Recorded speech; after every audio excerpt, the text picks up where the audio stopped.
10 years after the events of Crackdown 2, agencies thrust back into action after this large global-scale attack. That attack is tracked back to a new island called New Providence. The agency knows very little about this island. They only know that it's controlled and operated by an organization that calls itself Terra Nova. So the agency comes rocking up. They expect to be the saviors. They come in with that agency-style hubris, and it doesn't quite go the way they expected. So players are released into the city, and your goal is to dismantle Terra Nova in any way you can. Great, and we're seeing some gameplay on screen here, so talk us through this a little bit. We're seeing these amazing Crackdown weapons that we know and love, this verticality, jumping all over the place. Talk us through this. Yeah, so what you're seeing here is we're fighting over a monorail station. So the hierarchy, the criminal empire in Crackdown 3, every crime boss has a part of the world that they own, a job, some part of the organization that they're responsible for. So I just took out the monorail station. That's now turned that into a supply point for us. And now I'm moving on, and this is an enforcer hardpoint. So the enforcer is essentially the police force of the organization of the island. And so here this is a holding pen for political captives and other civilians, and you come in and free them, and then we're going to move on down. And so you'll see too, as you level up, you have all your 5 skills along the left. That's our skills for kills system. Right. That's this crazy exponential power curve. So at the beginning of the game, you're throwing rocks, but as you level up your strength, suddenly you're throwing fuel trucks. And everything you do is about orbs. And Crackdown's all about verticality. Thank you for bringing the orbs back. I just want to say, on behalf of everyone who's ever played Crackdown before, thank you. I look forward to stressing out about finding out. Exactly. Hey, I've got a note here.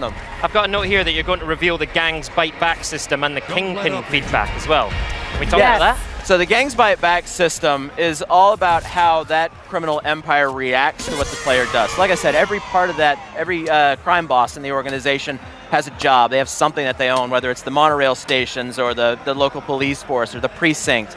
And the idea is that the player has to figure out what they care about. The player goes and attacks that and dismantles it. So you're either destroying their machinery or somehow disrupting their business. Of course, that pisses them off.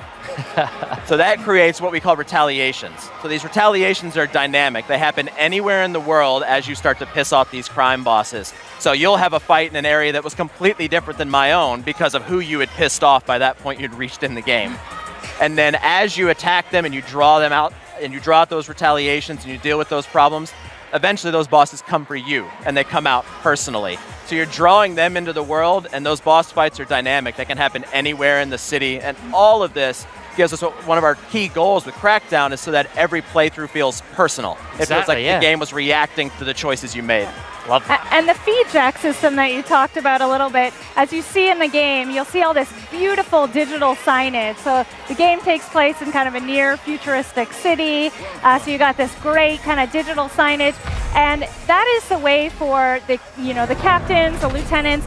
They're going to come and find you where you are, and they're going to threaten you right to your face using that signage. So essentially, they can find you no matter what point in the game you are and start to issue you those threats. And it's really kind of surprising in your gameplay. But yeah, they are mad, and they're letting you know, and they're using the city to tell you and talk to you personally. That's great. So you're never safe in Crackdown, but of course, you've got a wide range of amazing agency weaponry to take care of those gang bosses. Tell us about some of the weapons in the game. Yeah, so I'll let Clint talk about his favorite weapon. All right. He's got some good ones. So one of my favorites is we call the Singularity weapon, and you'll see it a bit in the video here in a minute. This weapon, everything in Crackdown is physical. You can pick up cars and throw them. If you pound lampposts, they turn into weapons. Well, the Singularity weapon pulls everything in. So you fire it, it creates a black hole, it sucks in cars and enemies and props, combines them, and then blows everything up. And because Crackdown has this crazy exponential curve, and that combined with everything being physical, that gun ends up having hilarious and amazing results. Yeah. Me, I'm more of a strength person, Graham. Clearly.